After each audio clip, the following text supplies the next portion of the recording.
Yeah, I was asked to talk on the subject of immortality, out of all things.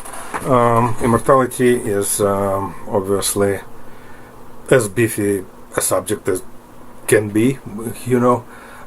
This is because I'm writing a book with the work entitled The Secrets about psychic healing, but at some point in the past I wanted to call it Do-It-Yourself Guide to Immortality, because spiritual ability kind of goes together with healing and immortality. We are talking about spirits. If we are talking about immortality, we are not talking about the body, we are talking about the spirit. The nature of the spirit is a very interesting thing. It is not actually known, that I know of, in the Western world, what the spirit is. There is no actual definition or idea of a structure and the nature of the beast. Yet all of us are spirits. There are a lot of things not known, and it's there, and actually it's up for grabs. It's totally available. I think I progressed a very long way down that road and learned a hell of a lot and acquired a lot of very interesting abilities, and I absolutely honestly believe, it is my firm conviction, that if there is anything that I understood and I could do, then anybody can do it. Anybody can do it if I can do it. I swear to God. It's all it is some diligence and some dedication to actually finding the truth. I don't have any agenda, and I never did. I'm not trying to prove any point. So I just went down the road. Sometimes it went wrong, sometimes it went into the bushes and so forth, but for over 30 years I was following some kind of path, and I arrived somewhere. So now, talking about immortality, here's the situation. There is nothing else you can do. You cannot die. Like, as spirits, we are not organic in nature, so we cannot decay and we cannot die. We also can't remember. So this immortality actually doesn't seem to do us any good.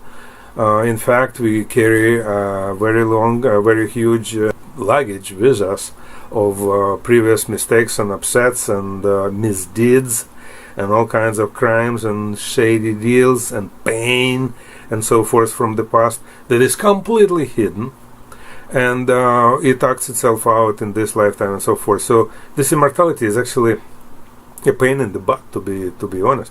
But also there is this situation that there is nothing else we can do. We cannot really die. So we keep going on from life to life. We are completely lost. We can't stop this process. We don't know what to do. It just keeps going. So we invent this idea of death. We want to see this newborn as a completely new beginning. Now we have this new interesting game ahead of us. We can make a life. Well, we already made trillions of them, and they're not all that much fun, but sometimes it's fun. Whatever fun we have is the fun that we create. It's not inherently there. Whatever interest we have in life is whatever we create. It is not inherently there. Whatever meaning we put into it, whatever joy we put into it, whatever we imbue our life with, is all of our own creation. It's not inherently there. What's inherently there is we can't do anything else, so we can keep on living. So people don't have a huge desire to put this immortality in there. They have a huge desire to die. And if you look at all the movies and all that, you will see this just complete fixation on death. There is this death. Yeah, that's what we need. There are some things about immortality. There are some let's say movies about the immortals, but in there they're fighting each other as a general rule, and they have some tricks. They develop some tricks how you can stop it and how you can kill an immortal. Well, let me tell you, there are no tricks. You cannot kill an immortal. It's not possible. It's impossible. It's not that we don't know how or whatever. It's just not possible. There's nothing really impinges on us. As a spirit, you're not really impingible until you decide so. But even if you decide so, it's all pretenses. No, nothing can happen to you. We have this fixation on death, and as far as immortality goes, we have this fixation on finding some kind of interesting tricks and fairy tales of how immortals can kill each other, or how we can kill an immortal with a stake through his heart, or something like that. Okay, so with all that immortality, There is also a factor that we don't remember anything, and we don't remember our past lives, and we don't know anything, and so this immortality doesn't really do anything to us. Well, that changes with increasing your abilities. I'm talking about spiritual abilities. I'm not talking about getting PhD in mathematics. I am talking about spiritual abilities. There is a certain path that you have to travel. It's actually not one path. I suspect that there are many different paths that you can travel, but you do have to travel. You have to leave your agenda behind. You can leave the dogma that you learned behind, and so forth, and you can just need to go where it leads you. And that path is, it starts and continues with meditations and drills. There are drills, just like any ability. You improve your ability by drilling. So there are drills and there are meditations, and this path is open for anybody who wants to travel. However, on every step of the way, when you achieve something, you would not be able to prove to other people that you achieved it.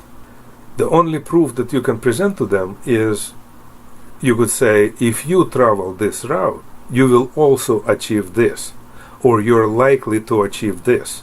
But if you don't want to follow this route, then I have no proof for it. Let's say I was flying B-17s in the British Air Force during World War II. And how am I supposed to prove that to you? And why would they even want to prove that to you?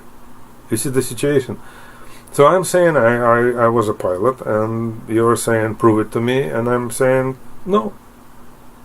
I'm not even interested in proving it to you, and I'm not going to prove it to you, and I can't prove it to you.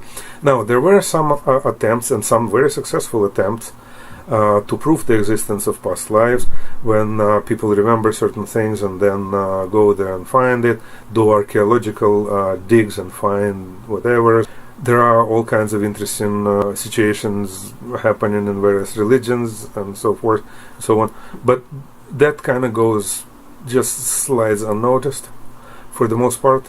There is still it seems like there is no proof. Well, the proof is subjective. You travel this route, you will get somewhere, and that's your proof. If you don't want to travel this route, then you don't need any proof anyway, and you don't want it, and that's fine too. That's perfectly okay.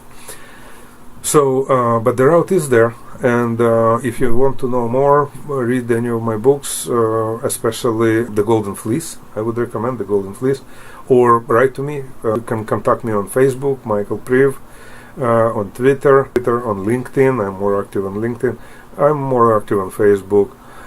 I have an email, obviously, michaelpriv1@gmail.com. Drop me a line. I'll be happy to discuss. Good luck. Thank you. Bye-bye.